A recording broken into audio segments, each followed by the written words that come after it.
वैशाख मास महत्तम तीसरे अध्याय की कथा। वैशाख मास महत्तम सुनने वाले सभी भाइयों और बहनों को मेरा जय श्री कृष्णा।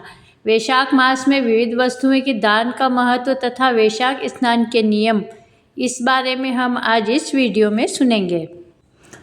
नारद जी कहते हैं, वैशाख मास में धूप से तपे और थके मांदे ब्राह्मणों को श्रमनाशक सुखद पलंग देकर मनुष्य कभी जन्म मृत्यु आदि के क्लेशों से कष्ट नहीं पाता है।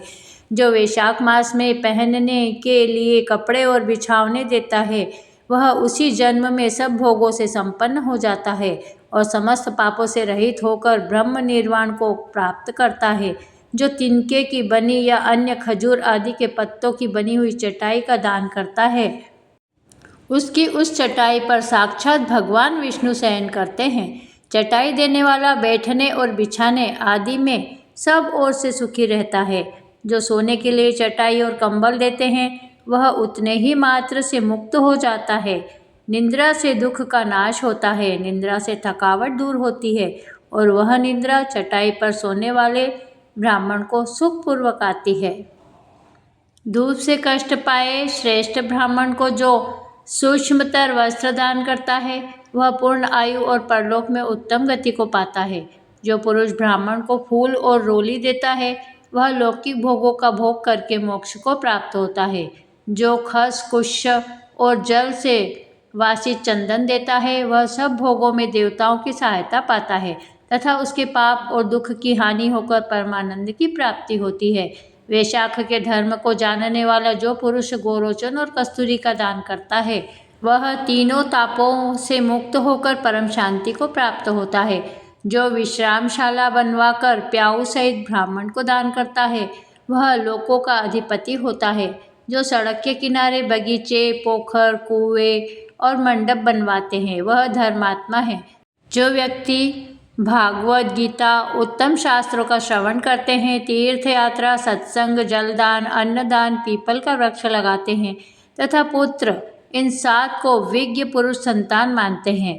जो वैशाख मास में तापनाशक तक्र दान करते हैं, वह इस पृथ्वी का विद्वान और धनवान होता है।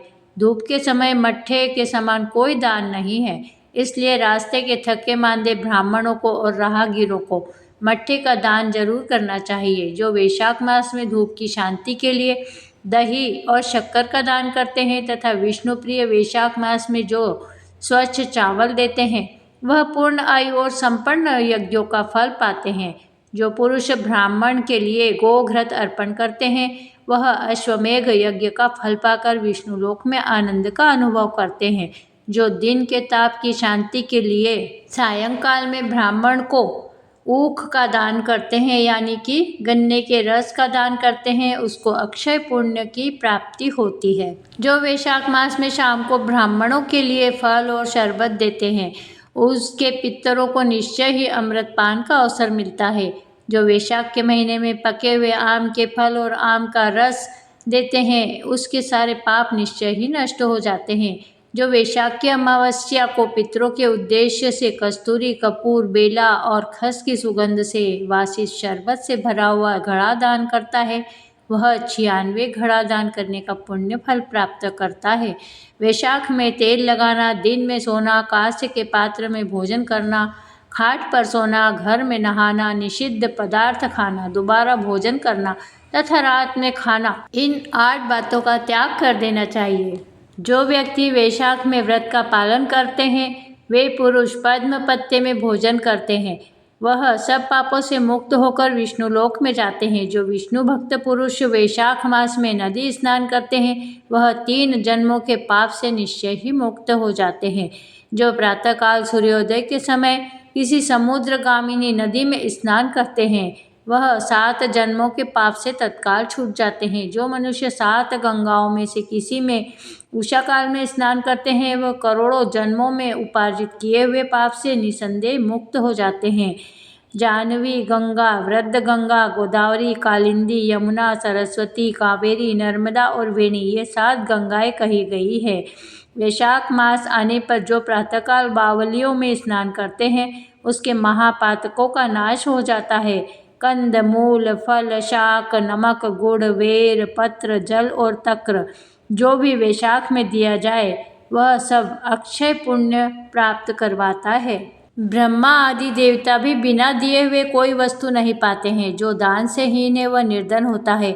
अतः सुख की इच्छा रखने वाले पुरुष को वैशाख मास में अवश्य दान करना ही चाहिए। सूर्य देव के मेष राशि में स्थित होने पर भगवान विष्णु के उद्देश्य से अवश्य प्रातःकाल स्नान करके भगवान विष्णु की पूजा करनी चाहिए। कोई महीरथ नामक एक राजा था जो कामनाओं में आसक्त और अजितेंद्रिय था। वह केवल वैशाख स्नान के सुयोग से स्वतः वैकुंठ धाम को चला गया।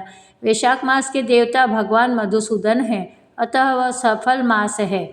वैशाख मास में सूर्योदय से पहले ब्रह्म मुहूर्त में नित्य क्रिया से निवृत्त होकर स्नान ध्यान करके स्वच्छ कपड़े पहनना चाहिए और भगवान विष्णु की पूजा करना चाहिए। उसके बाद वैशाख मास के महात्म को सूचित करने वाली भगवान विष्णु की कथा सुनना चाहिए।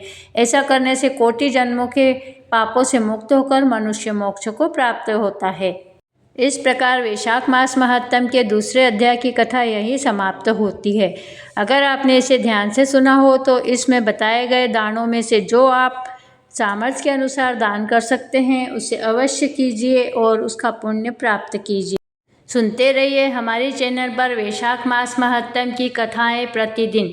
आपको कैसा लगा हमारा वीडियो? हमारे चैनल को जल्दी से सब्सक्राइब कीजिए, बेल आइकन को प्रेस कर दीजिए और वीडियो को अधिक से अधिक शेयर कीजिए। जय श्री कृष्ण।